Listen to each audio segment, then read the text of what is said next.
Encounter नहीं हुआ है बल्कि उनकी हत्या हुई है। अगर अपराधी भी है थोड़ी देर के लिए तो जिस ढंग से पकड़ के उसको मारा गया, हत्या किया गया, ये बिल्कुल गलत है। लोगों को पुलिस पर शक है तो फिर हेमंत सोरेन को एक दिन भी विलंब नहीं करनी चाहिए और पूरे मामले को उसके परिवार जिस भी एजेंसी से जांच कराना चाहती है उस एजेंसी को रेफर कर देना चाहिए। गरीबों के प्रति जो उनके दया के भाव जो विद्यालय जो चलाते हैं वही देखता है कि भाई किस प्रकार से। संथाल परगना से मुख्यमंत्री को लेके 5 मंत्री आते हैं, 4 मंत्री, 1 मुख्यमंत्री। किसी ने अभी तक एक शब्द इस पूरे मसले पर कुछ नहीं कहा। मैंने इसीलिए कह रहा हूँ ना, वो कहेंगे क्या, उनके पास कहने को है क्या।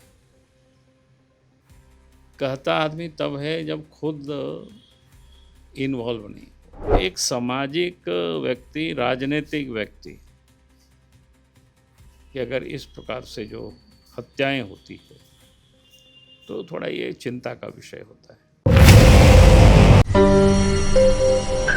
बीते रविवार को संथाल परगना के इलाके में एक इनकाउंटर होता है। जिसका इनकाउंटर किया जाता है उसका नाम है सूर्या हांसदा। इनकाउंटर के बाद बवाल मचा है। सूर्या हांसदा के परिवार के लोगों ने आरोप लगाया कि पुलिस ने उसकी हत्या कर दी और उसके बाद कई लोगों ने फिर उस पर बात शुरू की। झारखंड के नेता प्रतिपक्ष और भाजपा के प्रदेश अध्यक्ष बाबूलाल मरांडी ने भी ट्वीट के माध्यम से, वो कहते हैं प्रेस रिलीज के माध्यम से, सूर्या हांसदा को जन सरोकारी नेता बताया और उसकी हत्या कर दी गई है, ये बात कही है। हमारे साथ फिलहाल बाबूलाल जी हैं, बात करते हैं। पुलिस कह रही है कि अब कुख्यात अपराधी था जो मुठभेड़ में मारा गया, आप कह रहे हैं जन सरोकारी नेता था।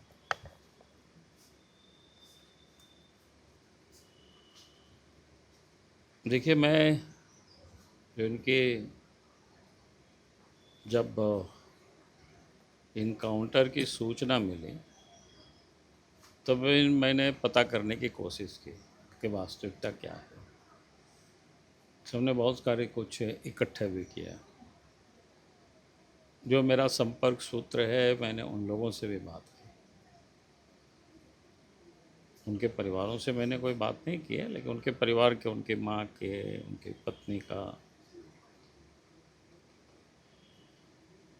जो उन्होंने मीडिया को दिया बयान, वो सब भी हमने मंगाए सर। और फिर सब कुछ देखने के बाद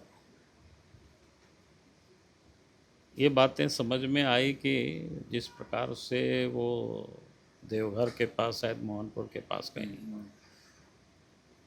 इलाज में आए थे और वहाँ ठहरे हुए थे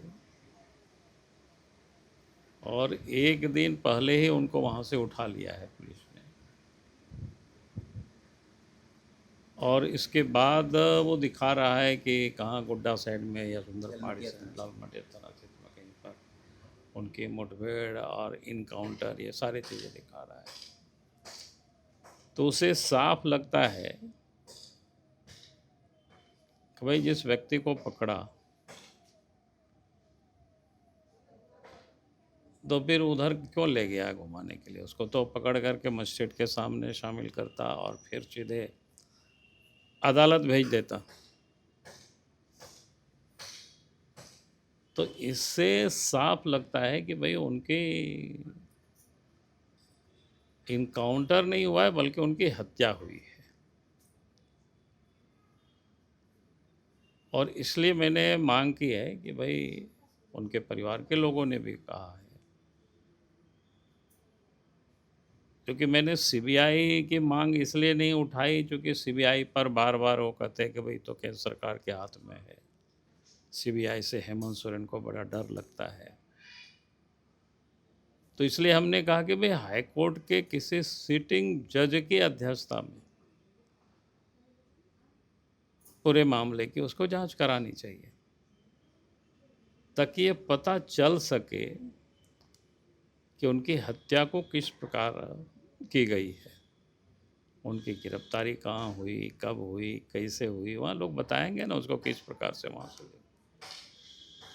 और फिर उनको जिधर वो ले जाने की बात कर रहे हैं कि उधर उन्होंने ले क्यों गया। कन्फेशन में हथियार बताना था। नहीं, मैं ये कह रहा हूँ ना, कन्फेक्शन में कोई ये क्या बोलते हैं उसको,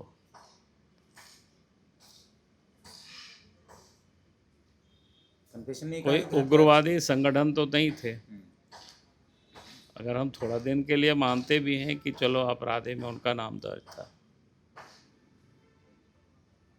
तो फिर उसके लिए उनको यहाँ से वहाँ घुमा रहे थे और फिर इनकाउंटर बाकी दिखा रहा है। तो भाई एक आदमी कैसे इनकाउंटर करेगा कि अगर कोई लोगों ने वहाँ से और भी लोगों ने अगर जिस प्रकार से जो बातें पुलिस गढ़ रही है भीड़ वाली बात। मुठभेड़ वाली, तब तो फिर और लोगों को भी चोट लगे होंगे और लोग भी घायल हुए होंगे।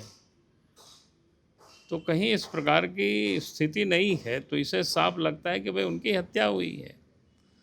और उससे पहले भी इनकाउंटर करने की बात जो इनके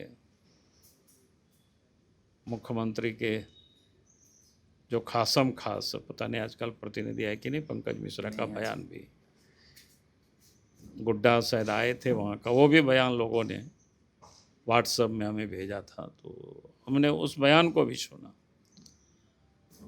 तो उससे लगता है कि निश्चित रूप से क्योंकि एक ट्राइबल जो उभरते हुए आदिवासी लड़का और बीजेपी से भी चुनाव लड़ा था, जेवीएम से भी चुनाव वो लड़े थे और काफ़ी लोकप्रिय रहे हैं, लेकिन ठीक है वो जीत नहीं पाए। और इस बार JKLM जो जयराम जी की पार्टी है उससे भी वो शायद इस बार चुनाव लड़े थे वो। तो एक सामाजिक व्यक्ति, राजनीतिक व्यक्ति कि अगर इस प्रकार से जो हत्याएं होती है तो थोड़ा ये चिंता का विषय होता है। ये सबके लिए सोचना चाहिए कि भाई आखिर, चूँकि हम जानते हैं कि उस क्षेत्र में किस प्रकार से अपराधियों को पाला पोसा जाता है। आज भी साहेबगंज में एक क्या बोलते हैं जो कि अपराधी है और आज तक पुलिस ने उसको पकड़ नहीं पाया, खोज नहीं। दाऊ यादव शायद, हाँ ठीक है, आपने याद कराया, दाऊ यादव। ईडी में बकायदा उसको ईडी भी खोज रही है, मिल नहीं रहा है। तो वही मैं कह रहा हूँ कि क्योंकि ये बिल्कुल लगता है कि भाई सुनियोजित तरीके से उनकी हत्या की गई है। पुलिस बता रही है कि हथियारों का जखीरा लेकर चलते थे, कुख्यात अपराधी थे, क्योंकि आपने अपनी पुरानी पार्टी से दो दो बार उनको टिकट दिया, बीजेपी में भी उनको टिकट दिया। व्यक्तिगत तौर पे शायद लोग बताते हैं कि आप हमने तो कभी हथियार दे लेकर के घूमते क्या हुए मैंने कैरेक्टर नहीं था देखा। उनका, क्या मानते हैं? देखिए आदमी मजबूत थे, किसी से भी लड़ते थे, अगर वो कोई गलत करता है तो उसको वो बर्दाश्त नहीं करते थे। और गरीबों के प्रति जो उनके दया के भाव, जो विद्यालय जो चलाते हैं, वही दिखता है कि भाई किस प्रकार से, क्योंकि उनके अंदर में गरीबों के प्रति दया, गरीबों के लिए लड़ाई लड़ना, तो ये साफ दिखता था। 25 मामले दर्ज हैं, पुलिस बोल रही है। देखिए मामले तो अच्छे लोगों के ऊपर भी काफ़ी लोगों ने दर्ज किया हुआ है। देवघर में MP है गुड्डा से, एक दिन हमें वो बता रहे थे 51 या 52 मामले उनके ऊपर दर्ज है। तो जहाँ 51-52 जिसके ऊपर मामले दर्ज हो, तो क्या हम उनको अपराधी कहेंगे क्या? तो इसलिए मैं ये कह रहा हूँ कि भाई अगर अपराधी भी है थोड़ी देर के लिए, तो जिस ढंग से पकड़ के उसको मारा गया, हत्या किया गया, ये बिल्कुल गलत है। पार्टी का कोई स्टैंड इसमें, पार्टी कुछ क्या प्रदेश? नहीं, पार्टी तो हम तो कह ही रहे हैं कि भाई उसकी जांच होनी चाहिए। CBI जांच कराने में अगर सरकार को डर है तो हाई कोर्ट के सिटिंग जज की अध्यक्षता में कमेटी बना करके उसको जांच करानी चाहिए। अगर वास्तव में सरकार की कोई उसमें सह नहीं है, पुलिस प्रशासन ने गड़बड़ नहीं किया है, तो सरकार तुरंत CBI जांच की या किसी भी एजेंसी से उसके परिवार के लोग मांग करेंगे तो उस एजेंसी को जांच के लिए भेज देंगे। मैं लोगों को उदाहरण बताता हूँ। एक बार क्या बोलते हैं, फॉरवर्ड ब्लॉक के नेता की हत्या होती है निरसा में। हम उस समय मुख्यमंत्री थे। फॉरवर्ड ब्लॉक के नेता से मेरा व्यक्तिगत भी संबंध था। जीटी रोड लोगों ने जाम कर दिया। फिर मैंने पूछा कि भाई क्या डिमांड है आपकी, तो बोला कि नहीं, सब लोगों का कहना है सीबीआई से जांच करा। तो हमने उनसे पूछा कि भाई आपको मेरे ऊपर भरोसा है कि नहीं, तो बोला कि नहीं, भरोसा तो आपके ऊपर है, लेकिन पब्लिक की डिमांड है। तो हमने कहा कि ठीक है, आप रोड ब्लॉक को हटा दीजिए, हम तुरंत सीबीआई जांच के हम रेफ़र कर देते हैं।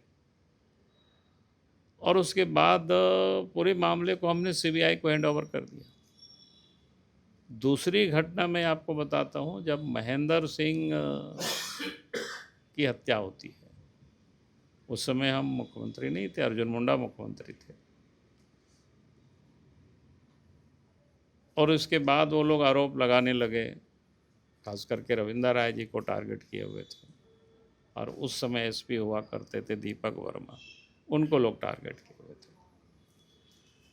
हम उस दिन ट्रेन से कलकत्ता जा रहे थे, हमें खबर मिली और वो लोग इस प्रकार के डिमांड किए। तो फिर हमने अर्जुन मुंडा को टेलीफोन करके कहा, हमने कहा कि देखो, लोग सीबीआई जांच की मांग कर रहे हैं और उन लोगों को लगता है कि इस हत्या में रविंदर राय और दीपक वर्मा जैसे लोग इन्वॉल्व हैं, ये साफ ये लोग बोल रहे हैं। इसलिए 1 मिनट भी देर मत करिए, आप सीबीआई, वो लोग जैसे उधर से डिमांड करते हैं, आप सीबीआई जांच के लिए लिख दीजिए। और मुझे प्रसन्नता है कि अर्जुन मुंडा ने एक दिन भी विलम्ब नहीं किया और उस केस को फिर सीबीआई जांच को लिख दिया। तो हमारा ये कहना है, अगर उनके परिवार को या लोगों को पुलिस पर शक है, तो फिर हेमंत सोरेन को एक दिन भी विलम्ब नहीं करनी चाहिए और पूरे मामले को उसके परिवार जिस भी एजेंसी से जांच कराना चाहती है, उस एजेंसी को रेफर कर देना चाहिए। तब हम समझेंगे वास्तव में राज्य के मुख्यमंत्री हेमंत सोरेन अपराध को समाप्त करना चाहते हैं, गुंडागर्दी को खत्म करना चाहते हैं और आदिवासियों को न्याय दिलाना चाहते हैं। और नहीं तो यही माना जाएगा कि वास्तव में जो उनके परिवार के लोग कह रहे हैं, या हम सब ने भी जितना तहकीकात की है, उनका इनकाउंटर नहीं बल्कि हत्या हुई है। संथाल परगना से मुख्यमंत्री को लेके 5 मंत्री आते हैं, 4 मंत्री और 1 मुख्यमंत्री। किसी ने अभी तक एक शब्द इस पूरे मसले पर कुछ नहीं कहा। मैंने इसीलिए कह रहा हूँ ना, वो कहेंगे क्या, उनके पास कहने को है क्या? कहता आदमी तब है जब खुद इन्वॉल्व नहीं हो, और जब वो इन्वॉल्व खुद है उसमें, तो फिर कैसे वो कहेंगे?